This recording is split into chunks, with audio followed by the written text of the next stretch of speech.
Hello and welcome to the race edition of today's Race Weekend's data analysis for the Styrian Grand Prix. This is the series in which we'll be taking a look at all of the possible race data that I can collect, and again pit each of the teammates against each other and see exactly how they have performed against one another across this entire season. Now don't worry, everything is all timestamped in the description down below, so you can feel free to skip to whichever section of the video you would like me to talk about, whether it's going to be the race data overview in the first 5 or so minutes, or whether it is a particular team breakdown in the second half of the video.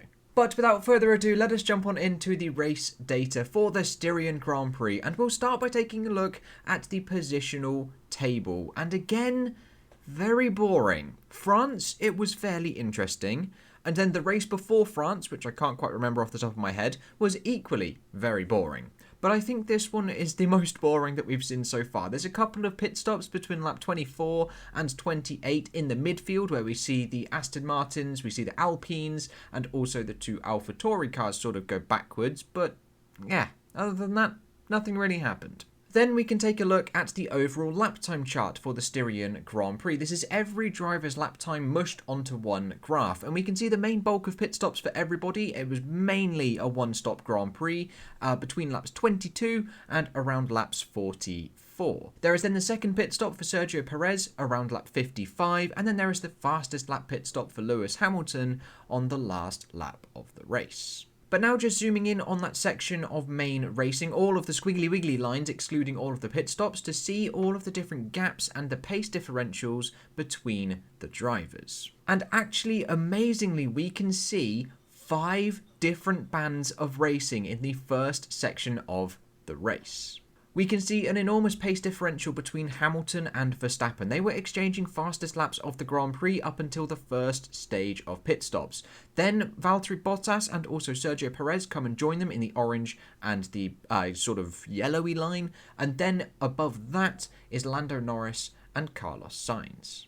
Then we have the main thick bulk of midfield runners, and then all the way at the back, over a second off of this lower midfield pack, we have the two Haas cars of Mazepin and Schumacher.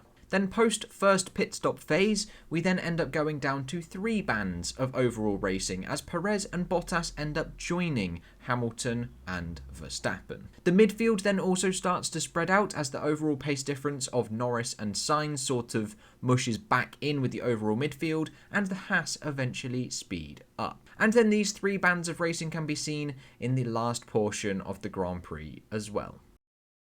Now, in order to really work out which driver was going quickest at which particular phase, we need to take that lap chart and then isolate all of the clean air laps, the laps in which they weren't stuck in traffic. Now, the way I do this is through a big old algorithm that I have that basically determines if a lap was set in clean air, and I determine that to be any lap set outside of 2 seconds. Then of that range, I then go through a small truncation period where I remove the slowest 25% of each of the driver's clean air laps, and I also remove the fastest 2 overall. And then we sort of end up with a nice little middle range of lap times. So for example, if a driver competed in a 200 lap race, they then set 100 laps in clean air, those 100 laps would go through a truncation period. The slowest 25% would be removed and we'd be down to 75 overall clean air laps, and then the fastest 2 would be removed. So then we have a middle range of 73 overall clean air laps, and those get averaged. And once that truncation period is all done, we end up with a table that looks a little bit like this. We have that average lap in clean air in the first column here. We then have the gap to the pace setter, which was Max Verstappen, with Sergio Perez being just over a 10th down and Hamilton being 1.5 tenths down. And then interestingly, Carlos Sainz having the pace for P4 and being faster than Valtteri Bottas. We then have a percentage column. This is just a percentage gap to the race leader in order for me to be able to compare each of the Grand Prix together over the different lengths. We then have the number of clean air laps that each driver has competed in. This is from the truncated range. We then have the percent of the overall laps of the Grand Prix as well. So we can see that Yuki Tsunoda and also Daniel Ricciardo, Kimi Raikkonen as well, and who else? George Russell didn't set a lot of clean air laps. Then to see each driver's consistency through this clean air lap period, we have the standard deviation. Now, I am currently working on changing the standard deviation column, as overall we do want to see an increasing trend, so a negative gradient in lap time. So I'm looking at changing it to an overall gradient, but at the moment it is still the standard deviation. Whereas at the moment, if you do have an increasing trend, obviously your standard deviation will be higher, which is bad because you're not that consistent. But technically being consistent with a 0 standard deviation isn't good because it shows you're not progressing. But anyway, back to the table. Taking the percentage columns in the middle for each of the Grand Prix, we can average them out overall, as this discounts the overall track length, and we then end up with an overall pace setting that looks a little bit like this. Max Verstappen is rated the fastest driver of the season so far. Now, even though he hasn't been the quickest in every single Grand Prix, he is rated as the benchmark, so he is set at 0%. Sergio Perez over the course of the Grand Prix is 0.25% slower, and then Hamilton 0.27% slower, and then Bottas 0.77%. Then doing exactly the same for the teams overall, we can see that Mercedes are still 0.32% slower than Red Bull. I think in France it was 3%, and Ferrari are still the third fastest car, even though they are P4 in the Constructors' Championship. But now something new that I have just added. This is a small little visualization of where those truncated clean air laps fall for each of the drivers. And we can see that for the majority of people, they fall in the second half of the Grand Prix with a smattering of laps in the opening stints. Now, this will, of course, affect the overall average across the entire Grand Prix because laps set in the first 50% will be slower than laps set in the second 50%. So what we can do is we can do the same clean air lap analysis to the overall stints. So for stint number 1, it looks a little bit like this. For the soft compound tyre runners on the left and the medium compound runners on the right. Then for drivers that have the bracketed asterisks, these are drivers that did set lap times on that compound of tyre, however they did not set any clean air laps in that stint. So we can see that for the soft compound tyre runners, it was Sergio Perez who was a mammoth 0.6 faster than Lando Norris overall. Whereas for the medium compound tyre runners, there was literally nothing to separate Verstappen and Hamilton, with Verstappen setting a 1 minute 9.663 as his average. We can then shift this table over just to take a look at Leclerc and also Raikkonen, who set lap times on the hard compound of tyre. However, Raikkonen didn't set any clean air laps in his first stint. Then taking a look at stint number 2, everyone was either on the medium compound of tyre for the case of Charles Leclerc, or everyone went on to the hard compound of tyre. And we can see that Leclerc did set that 68.937 on the medium compound of tyre, which was the second fastest average overall if we were to push him into the hard compound of tyre runners, with Verstappen setting the overall pace on that hard compound of tyre being 0.2 faster than Lewis Hamilton. And there we go, there is the race data overview all done and dusted for the clean air lap analysis for the Styrian Grand Prix. What we are now going to do is take a look at each of the individual teammates and compare them and see exactly how well they have done. And we start with Mercedes. I'm going to take a look at the top left chart first. So this shows the overall lap times of each of the drivers. Lewis Hamilton is in the black and Valtteri Bottas is in the turquoise. And the grey dotted line is their fastest pace in the previous Austrian Grand Prix. Then the graph directly below that shows the overall gaps on each individual lap, and we can see that it consistently increases over time. And then the graph in the top right shows their positions across the whole Grand Prix, and we can see that Hamilton was consistently P2 and Bottas fought from P5 to P3. And then the graph in the bottom right is the percentage pace difference from Hamilton to Bottas. This takes all of Lewis Hamilton's lap times and divides them all by Valtteri Bottas's lap times and converts them to a percentage, ordering them from greatest down to smallest. Any percentage that is above 100 is when Lewis Hamilton is going faster, and then any percentage that is below 100 is when Valtteri Bottas is going faster. We can then split this percentage pace difference down the middle, and we can see that for 19.7% of the Grand Prix, Valtteri Bottas was the fastest Mercedes, and for 80.3% it was Lewis Hamilton, with an enormous pace difference of about a second per lap between the two drivers for the first 12 laps, which extends the gap to 15 seconds. But then after Bottas clears the traffic of Lando Norris, they are fairly consistent. And then comes the pit stop phase where Bottas comes in first, then Hamilton just after, and then post pit stop, they are fairly even. Hamilton is about 2 to 3 tenths a lap faster for the remainder of the race. But now taking a look at the clean air lap analysis for the two teammates of Mercedes and comparing it to their 2020 pace, we can see that their 2020 pace was 8.5 tenths a lap faster than their 2021 pace, with Valtteri Bottas overall across the entire Grand Prix being just under 3 tenths a lap slower.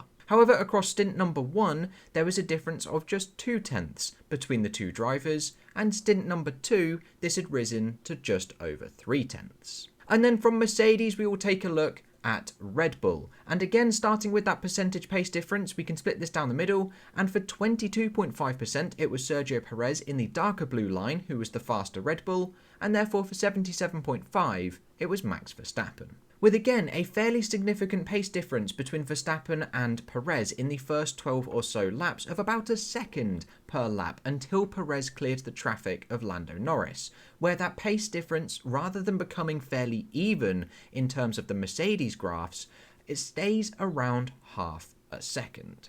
Then comes the pit stop phases where again Perez comes in first and Verstappen just a few laps after. Then post pit stop, again, it is Max Verstappen that is about 2 or 3 tenths a lap quicker. Sergio Perez then comes in for a second pit stop, where he is obviously going to be just that little bit quicker than Max Verstappen. But taking a look at the clean air laps for both of the Red Bull drivers, we can see that their 2020 pace was 4 tenths faster than their 2021 pace. So Mercedes had double the loss that Red Bull have. Mercedes have 100% been ripped down much more rungs than Red Bull overall, with the pace difference between the two Red Bulls across the entire Grand Prix in clean air being just over a tenth of a second. And then stint number 1, when they were on different tyres, Max Verstappen on the mediums and Sergio Perez on the softs, on the faster compound, there was a half a second difference, with Verstappen on the slower compound, where Pirelli projected there to be another half a second difference between the two tyres. Then comes stint number 2, again both drivers went onto the hard for their second stint, and Verstappen was 3 tenths a lap faster than Sergio Perez.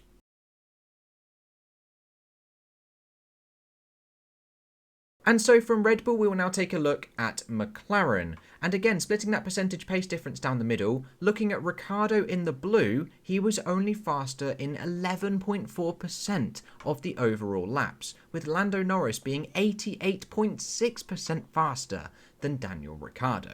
This is the biggest teammate split of the entire season so far. And then taking a look at their lap time charts overall, there was this small little slow lap from Lando Norris as he was dealing with that traffic of both Valtteri Bottas and Sergio Perez, which sort of made the lap time gaps a little bit skew-whiffy, but still increasing in Lando Norris's favour. We then have a pit stop for Lando Norris overall, where he still kept his position over Daniel Ricciardo, and then Ricciardo comes in for his pit stop, and we can see that he'd lost about 10 seconds by pitting that 5 or 6 laps later.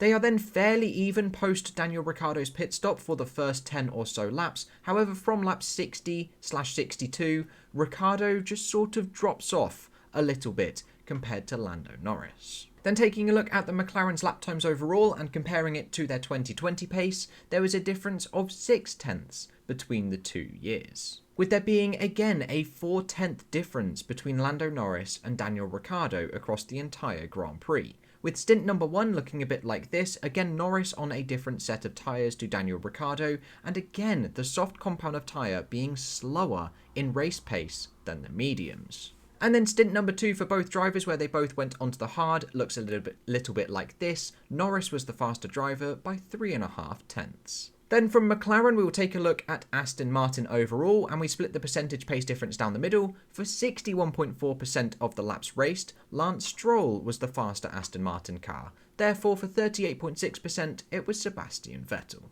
which is an almost reverse of what we have seen for the past couple of races, with finally Lance Stroll getting the better of Sebastian Vettel. And we can see that in their first stint, they were just exceptionally even. The gap stayed at a very consistent 5 seconds. They then both came in for their pit stops, with Vettel coming in 1 lap earlier than Lance Stroll, and then post pit stops, they were exceptionally even once again, with very, very consistent lap times at just over 70 seconds. That is 1 minute and 10 seconds. They didn't really have much of a pace increase overall, which is what we see with many other of the teams this Grand Prix. But the gap for the Aston Martins stays consistently at 5 seconds.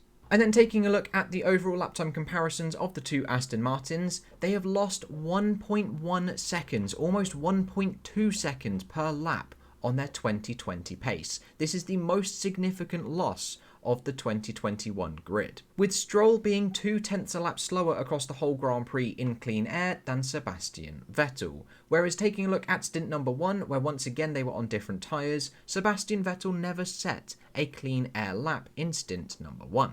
With stint number 2 looking a bit like this, both drivers on the hard and both just 0.5 different across the stint number 2.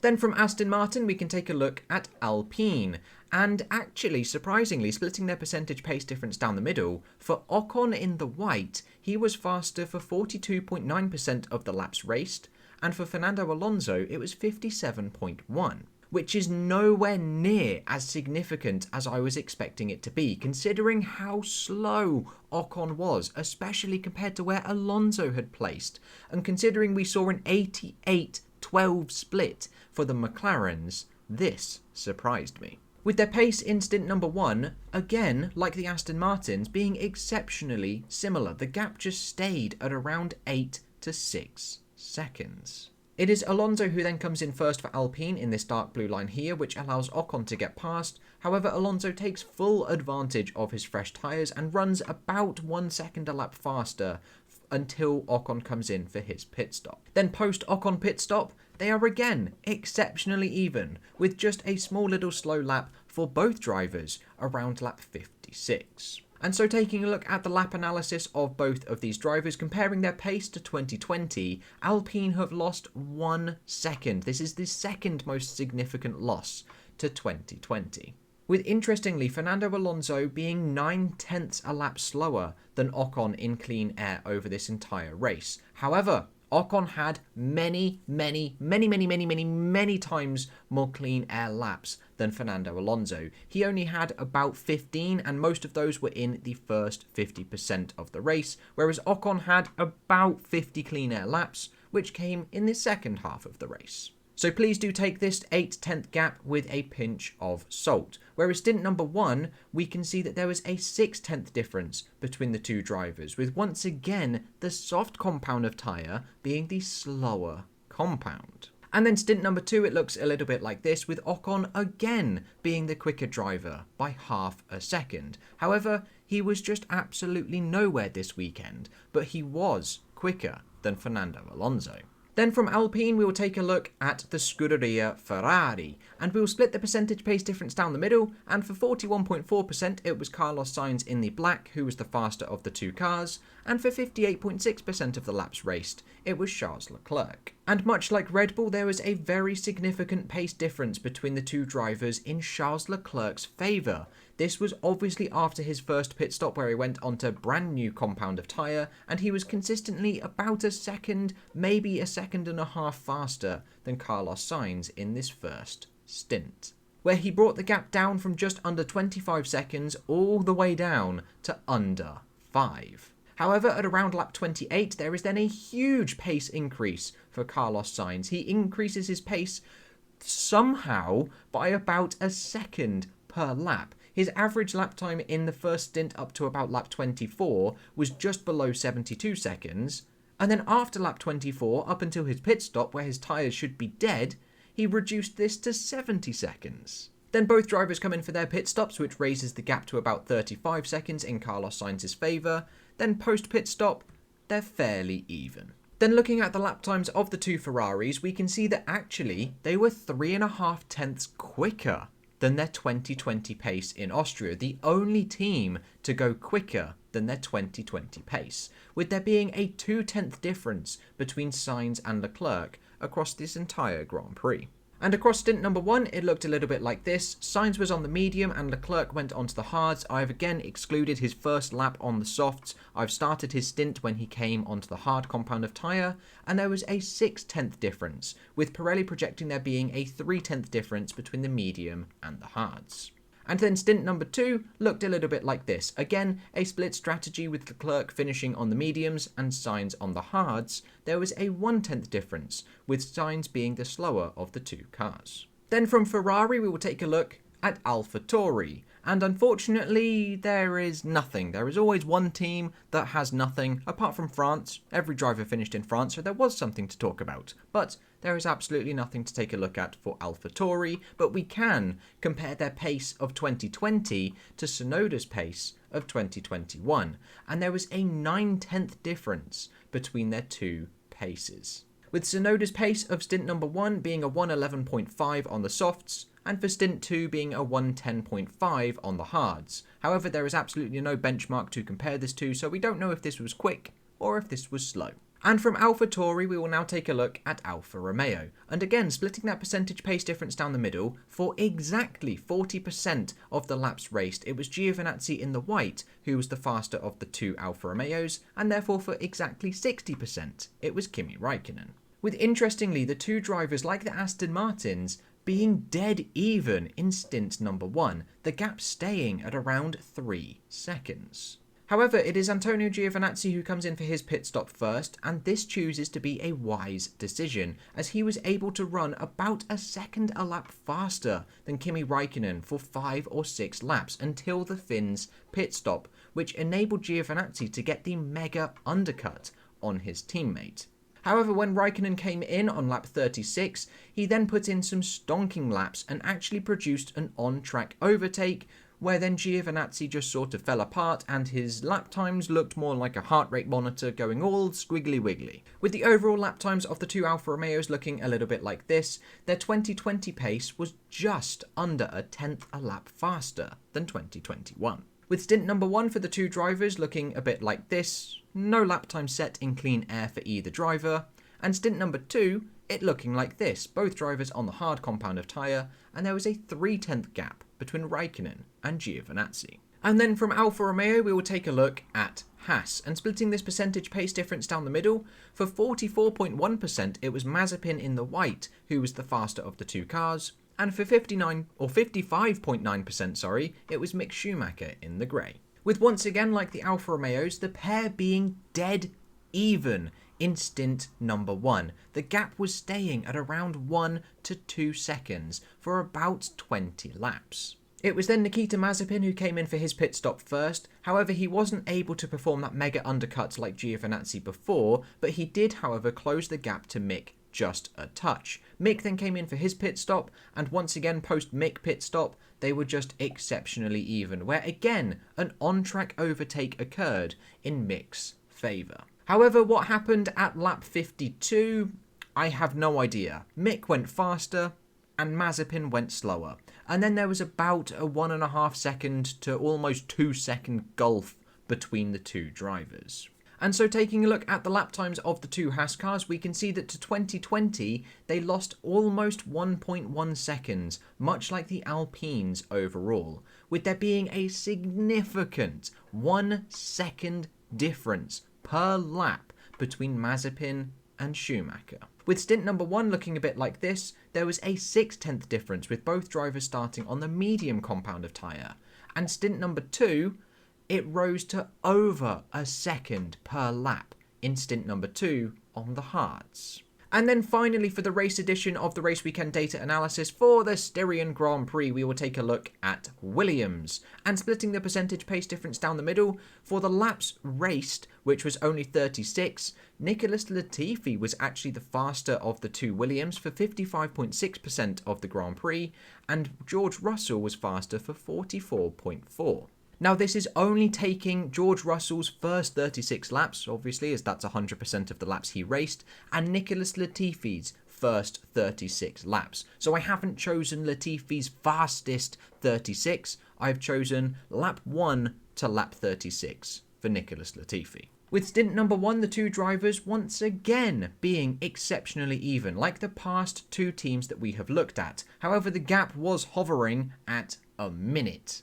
We then see the pit stops of the two drivers, which shrinks the gap all the way down to 10 seconds, as George Russell had a ridiculously slow pit stop, and then unfortunately he had to retire. Where Latifi's pace post-pit stop, where arguably George Russell had a little bit of an issue, was about a second per lap faster than George Russell. And taking a look at the Williams lap times overall, we can see that they had lost about 0.7 per lap on their 2020 pace, with Latifi being just under 1/10 of a second faster in clean air. But once again, this lap time includes Latifi's entire race duration, and Russell only up to lap 36, as that's as far as he got. So the proper comparison that we can take a look at is stint number 1. However, Russell never set a lap time in clean air on his medium compound of tyre, and then for stint number 2, it can be argued that Russell, after his pit stop, wasn't running at 100% capacity due to his car being a little bit broken. And there we go, there is the end of the race edition of the Race Weekend Data Analysis for the Styrian Grand Prix. Apologies if it was a little bit long. I think I've been blabbering for